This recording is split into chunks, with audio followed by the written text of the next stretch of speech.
और अब हम आमंत्रित कर रहे हैं दूसरी पोजीशन जिन्होंने हासिल की थी, द्वितीय स्थान, डूंगरपुर राजस्थान से सिद्धार्थ जोशी।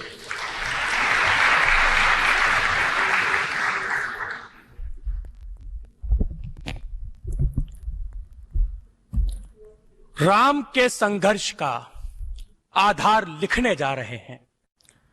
राम के संघर्ष का आधार लिखने जा रहे हैं।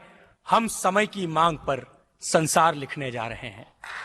सम्मानित सदन, माननीय लोकसभा अध्यक्ष महोदय, मंचासीन अतिथि एवं करीब एक अर्ध शताब्दी से इस राष्ट्र की अस्मिता की रक्षा करने वाली इस ऐतिहासिक संसद के सेंट्रल हॉल में बैठे तमाम श्रोताओं को मरुभूमि राजस्थान से सिद्धार्थ जोशी का प्रणाम।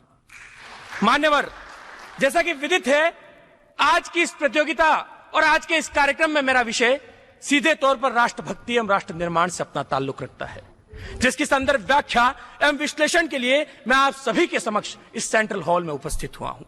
अध्यक्ष महोदय, किसी भी राष्ट्र की नैतिकता का प्राथमिक मूल्यांकन उस राष्ट्र के प्रत्येक युवा के चरित्र, समर्पण और उसके मन में चल रही राष्ट्रभक्ति एवं राष्ट्र निर्माण की भावना पर निर्भर करता है।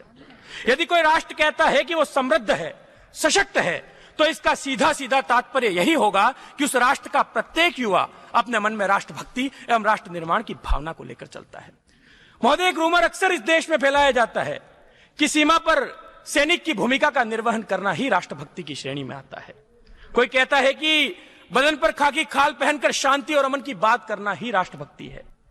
लेकिन मेरा ऐसा मानना है और मेरे व्यक्तिगत मानने हैं कि यदि कोई व्यक्ति सड़क पर पड़े कचरे को उठाकर डस्टबिन में डालता है तो उससे भी बड़ा कोई देशभक्त नहीं।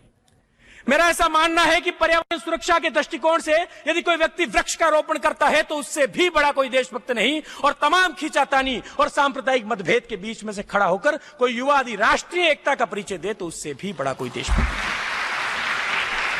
महोदय, मेरा व्यक्तिगत मत है कि यदि किसी व्यक्ति के मन में, किसी युवा के मन में राष्ट्रभक्ति एवं राष्ट्र निर्माण की भावना है तो उसके विचारों में परिवर्तन आएगा।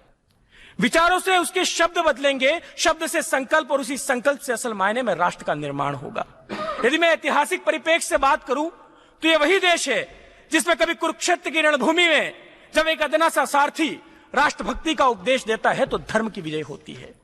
यह वही देश है जिसमें मगध का एक अदना सा ब्राह्मण राष्ट्र निर्माण का कोई संकल्प लेता है तो सड़क पर बैठे 5 साल के बच्चे को भारत का सम्राट बनाकर छोड़ देता है।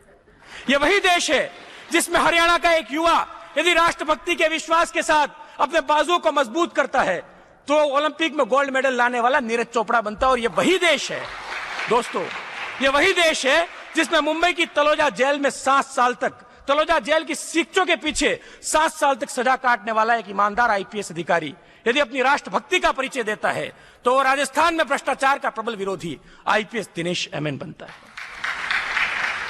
यह हमारा इतिहास है महोदय। हम कौन है? आदरणीय युवा एवं खेल मंत्रालय महोदय बैठे हुए, मैं इस देश का इतिहास 2 पंक्तियों में रखना चाहता हूं। हम 57 की तलवारों का चमचम करता आलोक बने। क्या है हमारा इतिहास? हम 57 की तलवारों का चमचम करता आलोक बने। हम हल्दी घाटी में राणा के भाले की वो नोक बने। हम गीत बने, संगीत बने, शब्दों के गहरे छंद बने, सिद्धांत शून्य का देकर के इस सृष्टि के प्रारूध बने। राम कृष्ण ब्रह्मा महेश, राम कृष्ण ब्रह्मा महेश। हम महावीर से बुद्ध बने, हम दधीची जैसे ज्ञानी थे, हम दुर्वासा से क्रुद्ध बने और समय धरातल पर अपनी ये धारा सदा बहेगी। सुनो, हमारी संस्कृति तो जग में अमर रहेगी। नहीं बुझी अपनी ज्वाला, बुझ गए बुझाने वाले, अपनी हस्ती तो मिटी नहीं, मिट गए मिटाने वाले। मैं आज की इस नेशनल यूथ पार्लियामेंट में महोदय मैं वक्ता की भूमिका का निर्वहन कर रहा हूं। आप अतिथि की भूमिका का निर्वहन कर रहे हैं, कुछ लोग श्रोता की भूमिका का निर्वहन कर रहे हैं। 121 करोड़ के हिंदुस्तान का प्रत्येक व्यक्ति जिस दिन अपनी भूमिका को पहचान कर उसका निर्वहन करने लग जाएगा, राष्ट्र का निर्माण तो तभी हो जाएगा। अंत में अपनी वाणी को विराम देने से पहले मैं केवल इतना कहना चाहूंगा कि जिस दिन इस राष्ट्र का प्रत्येक शिक्षक सीएल और पीएल से परे अपनी अतिरिक्त छुट्टियों के बारे में सोचना छोड़ देगा, जिस दिन इस राष्ट्र का प्रत्येक चाणक्य अपने गुरुकुल की अस्मिता को रक्षित कर लेगा, जिस दिन इस राष्ट्र का प्रत्येक राजनेता पुण्यता निष्ठा के साथ जनपद से लेकर राजपथ तक का सफर तय कर लेगा, और जिस दिन इस राष्ट्र के प्रत्येक न्यायालय की प्रत्येक खंडपीठ में बैठा प्रत्येक न्यायाधीश निष्पक्षता पूर्वक न्याय कर लेगा, उस दिन ना केवल मेरा राष्ट्र विकसित अब तो विश्व राष्ट्र की श्रेणी में अग्रसर होगा। Thank you so much. जय हिंद, जय भारत।